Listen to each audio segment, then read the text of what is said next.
வணக்கம்.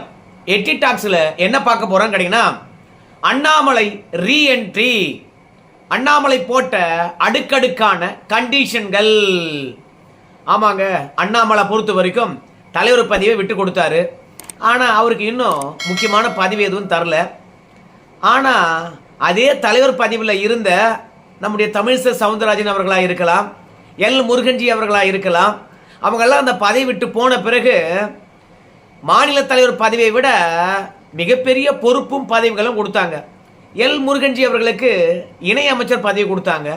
தமிழிசை சவுந்தரராஜன் அவர்களுக்கு வந்து பார்த்தீங்கன்னா ஆளுநர் பதவி கொடுத்தாங்க. அந்த மாதிரி அண்ணாமலைக்கு எந்த ஒரு பதவியும் தரலைங்க. இப்போ கேசவ விநாயகம் அவர்களை பொறுத்த வரைக்கும் மாற்றிருக்கின்றார்கள்.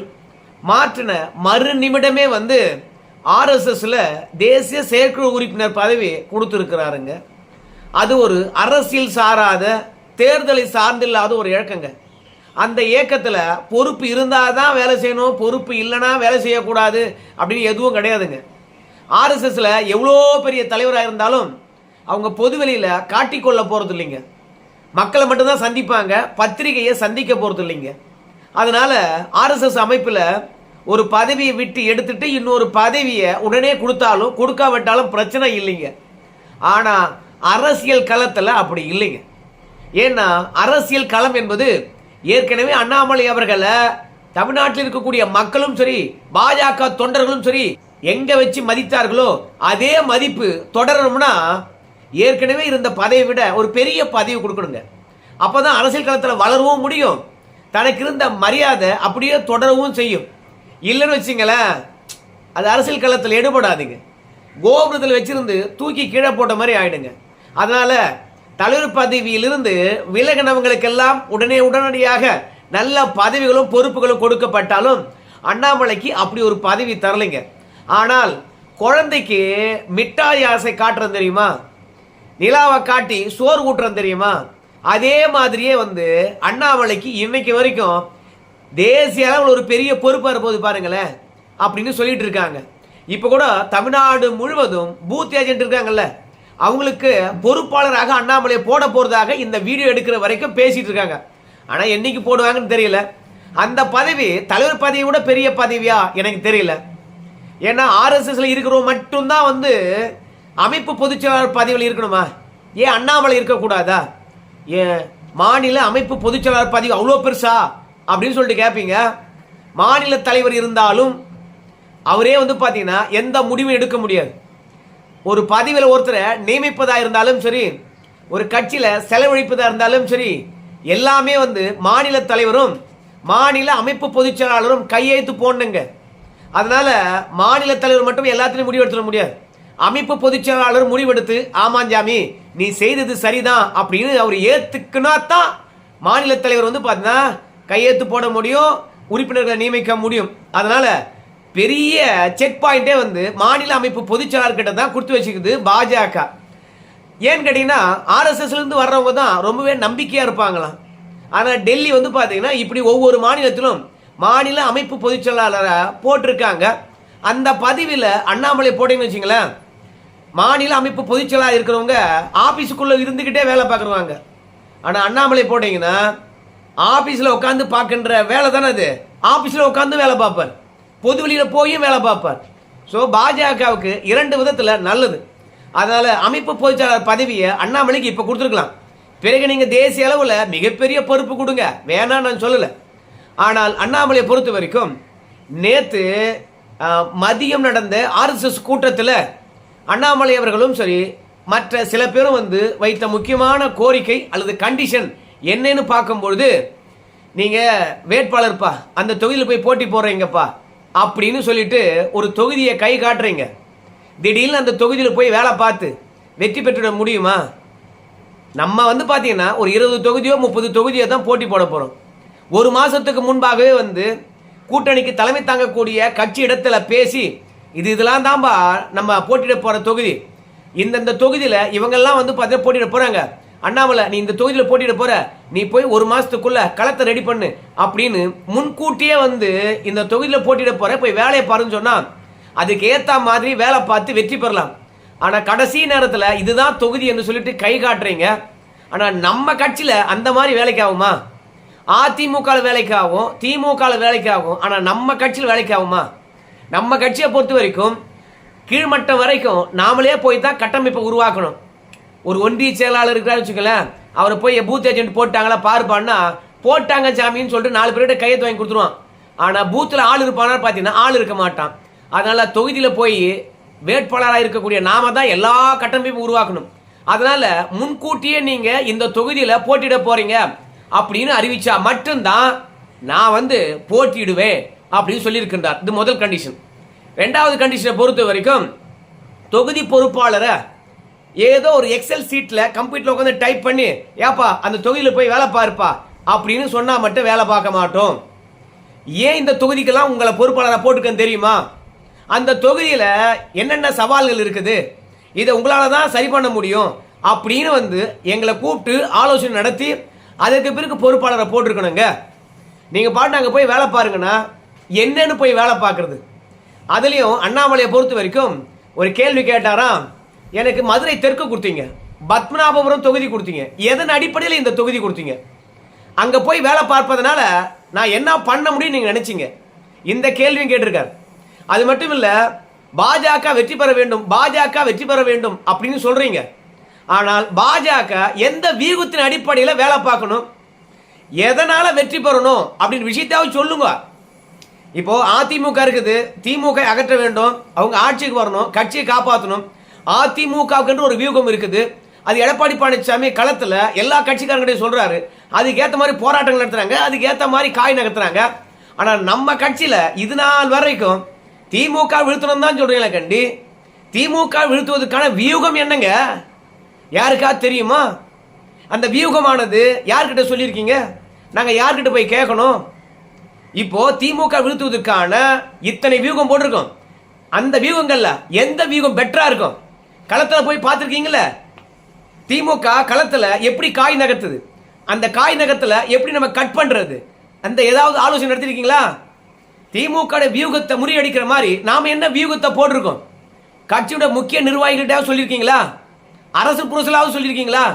எதுவுமே இல்லாம நீங்க போய் வேலை பாருங்க அப்படின்னு சொன்னா, இல்ல திமுக வீழ்த்தணும்னு சொன்னா எப்படி வீழ்த்துறது? அது மட்டும் இல்ல, கட்சியில் நிறைய பேர் இருக்காங்களாம். அந்த நிறைய பேரும் நிறைய போராட்டங்களை முன்னெடுக்கின்றார்கள். அந்த போராட்டங்கள் ஒருங்கிணைக்கப்படலையா சரியா? இரண்டாவது, மீடியாக்கள்ல கவனம் பெறுவதே இல்லையா? மக்களுக்காக போராடுறோம், அதுலயும் பாஜக இருக்கக்கூடிய இளைஞர் அணி, பாஜக இருக்கக்கூடிய மருத்துவர் அணி, பாஜக இருக்கக்கூடிய எஸ்சி அணி, பாஜக இருக்கக்கூடிய ஓபிசி அணி, பாஜக இருக்கக்கூடிய ஒட்டுமொத்த பரிவாரங்களும் களத்தில் இறங்கி போராடுது.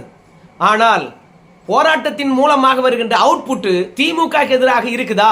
போராட்டத்தின் காரணமாக பாஜகவுக்கு வலிமை சேர்ந்திருக்குதா? திமுக வலிமையை எப்படி நம்ம குறைச்சிருக்கிறோம்? அதனால கூட்டணியை சீக்கிரம் முடிக்கணும், திமுக வீழ்த்துவதற்கான வியூகம் இதுதான் அப்படின்னு சொல்லணும். ஆனா எதுவுமே பண்ணாம ஆனா களத்தில் போய் வேலை பாருங்கன்னா என்ன வேலை பார்க்கறது அப்படின்றது அண்ணாமலை எண்ணமா இருக்கு. அதனால ஒரு தொகுதியில அண்ணாமலை வேலை பார்க்கணும்னு வச்சுங்களேன், அந்த தொகுதியில் உன்னை ஏன் போட்டேன் அப்படின்ற விஷயத்தை என்கிட்ட சொல்லிடுங்க. ஒரே ஒரு தொகுதி கூட கொடுங்க, அந்த தொகுதியில் நான் வேலை பார்க்குறேன் அப்படின்னு அடுக்கடுக்கான கண்டிஷனை போட்டிருக்கிறாரு அண்ணாமலை. இப்போ கேசவ விநாயகம் அவர்களை பொறுத்த வரைக்கும் அதிரடியாக நீக்கிட்டாங்க. இப்படி அதிரடியாக நீக்கினதை பொறுத்த வரைக்கும் அடுத்த தேர்தலில் வெற்றி பெற வேண்டும் என்ற ஒரே நோக்கம் மட்டும்தான் நல்லா தெரியுதுங்க. ஏன்னா பாஜகவில் அதுவும் குறிப்பாக மாநிலத்தில் தலைவர்கள் வருகின்றார்கள் போகின்றார்கள். ஆனால் கேசவ விநாயகத்தை மட்டும் யாரும் டச் பண்ண முடியாத அளவுக்கு வலிமையாக இருந்தார். மாநில தலைவர் மீது புகார் வந்ததோ இல்லையோ, ஆனால் கேசவ விநாயகம் அவர்கள் மீது பல்வேறுபட்ட புகார்கள் வந்துகிட்டே இருந்ததுங்க. ஆனால் கேசவ விநாயகம் அவர்கள் மீது கை வைக்கவே இல்லைங்க. அவரே சொல்லுவாரா, எங்கனாலும் போய் பார்த்துக்கப்பா, அதெல்லாம் வேலைக்கு ஆகாதுப்பா அப்படின்னு சொல்லுவாங்களாம். தேர்தலுக்கு வந்த நிதியை கூட கேசவ விநாயகம் அவர்கள் தவறாக பயன்படுத்தினதாக சொல்றாங்க. அந்த புகார் வந்த பிறகு கூட கேசவ விநாயகம் அவர்களை மாற்றவே இல்லையா. அதனால திமுகவை பொறுத்த வரைக்கும் பல கூட்டணி கட்சியுடன் வலிமையாக களத்தில் இறங்கி பாஜக அரசுக்கு எதிராக ஒவ்வொரு நாளும் போராட்டத்தை முன்னெடுத்துக் கொண்டிருக்கின்ற போது அவங்கள ஒடுக்குவதற்கும் அவங்கள மடக்குவதற்கும் நம்ம என்னையா வியூகம் வச்சிருக்கோம் சொல்லுங்கயா அப்படின்னு அண்ணாமலை கேட்டிருக்கின்றாரு. அதோட போச்சுன்னா நேற்று மதியம் ஒரு ஆலோசனை கூட்டம் நடந்தது. அந்த ஆலோசனை கூட்டம் எதற்காக அப்படின்னு பார்க்கும்போது நம்முடைய கேசவ விநாயகம் அவர்கள் RSS பணிக்கு திரும்புகின்றாராம். அதனால கேசவ விநாயகத்துடன் இத்தனை நாளும் பணி புரிந்தவர்கள் கேசவ விநாயகத்துடன் இருந்த கடந்த கால நட்புகள், அவருடன் இருந்த நல்ல அனுபவங்களை பகிர்ந்து கொண்டு அவரை வழி அனுப்பி வைத்தார்களாம். கட்சியில் கேசவ விநாயகம் அவர்கள் மாற்றினது ஒரு இயல்பான ஒரு மாற்றம் தானா.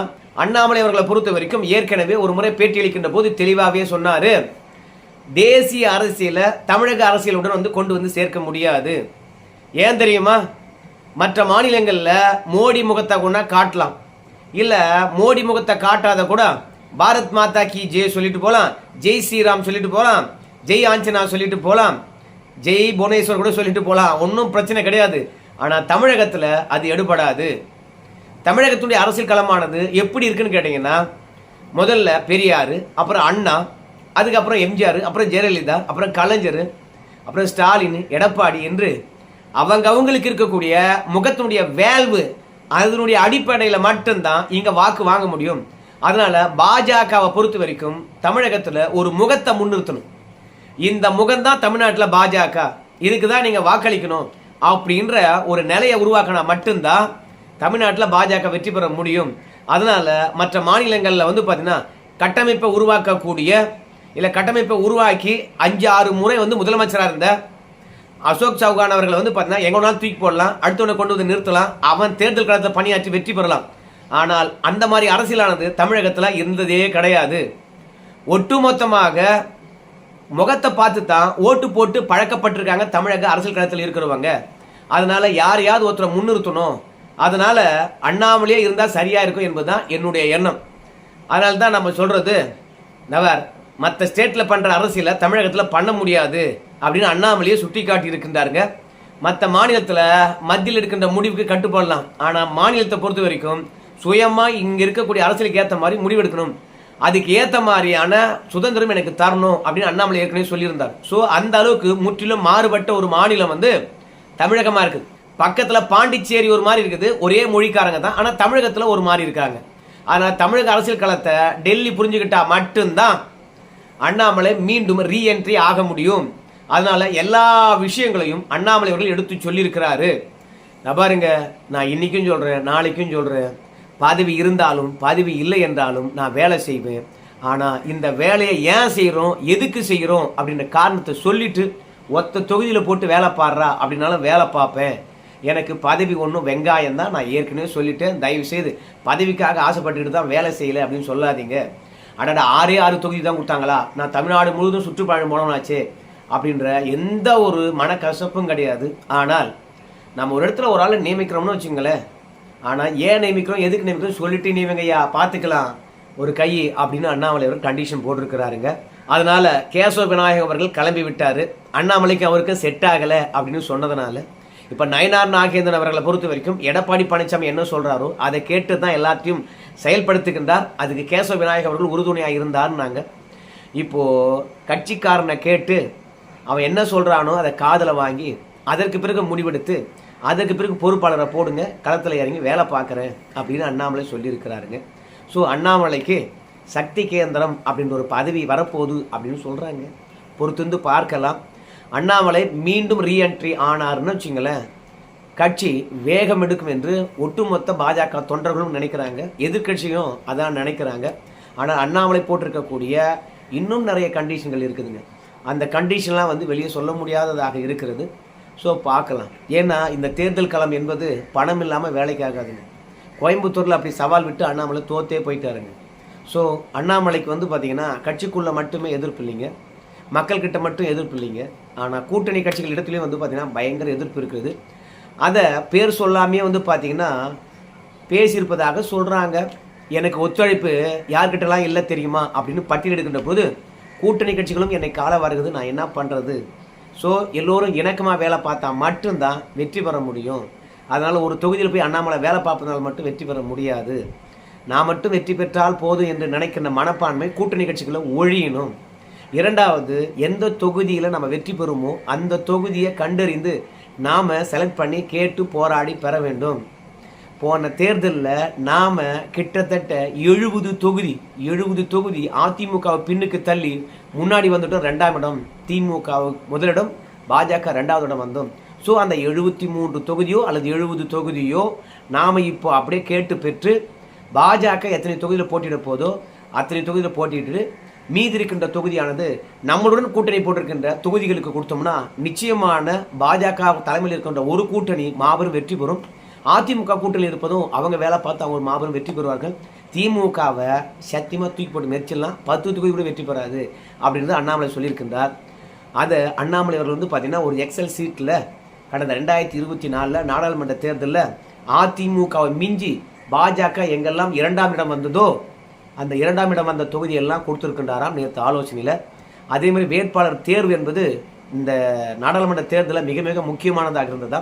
ஸோ அந்த மாதிரி வேட்பாளர் தேர்வு வந்து இப்போவும் செய்யணும் அப்படின்னு வந்து அழுத்தம் திருத்தமாக சொல்லியிருக்கின்றாராம். ஏன்னா ஆர்எஸ்எஸை பொறுத்த வரைக்கும் வேட்பாளர்களை புதியவர்களாக போடுங்க அப்படின்னு சொல்லியிருக்கின்றார்களாம். ஆனால் அண்ணாமலையை பொறுத்த வரைக்கும் புதியவர்களாக போடுறதை விட இது ஏற்கனவே அண்ணாமலை சொல்லிட்டார் வெளிப்படையாகவே, இது டெஸ்ட் பண்ணுறது கிடையாது. உனக்கு எவ்வளோ செல்வாக்கு இருக்குது, எனக்கு எவ்வளோ செல்வாக்கு இருக்குது அப்படின்னு டெஸ்ட் பண்ணுறது கிடையாது. அதற்காக புதியவர்களுக்கு வாய்ப்பு இல்லையே என்று வருத்தப்படாதீங்க. திமுக ஆட்சியை அகற்றியே ஆக வேண்டும். அதற்கான வேட்பாளர்களை மட்டும்தான் தேர்ந்தெடுப்பாங்க. அப்படி தேர்ந்தெடுக்கின்ற போது நம்ம எல்லாரும் அவங்களுக்கு வேலை பார்க்கணும் அப்படின்னு ஏற்கனவே அண்ணாமலை வெளிப்படையாக சொன்னார். அப்படி வெளிப்படையாக சொன்னதை தான் இப்போ வந்து பார்த்தீங்கன்னா ஆலோசனை கூட்டத்திலும் சொல்லியிருக்கின்றார், கண்டிஷனாக போட்டிருக்கின்றார். ஸோ இத்தனையும் கூடி வருகின்ற போது அண்ணாமலையுடைய ரீஎன்ட்ரியானது மாசாக இருக்கும். அண்ணாமலை ஆதரவாளர்களுக்கு மகிழ்ச்சியாக இருக்கும். என்னங்க நான் சொல்கிறது? இந்த வீடியோ தொடர்பாக உங்கள் கருத்து சொல்லுங்கள். நன்றி.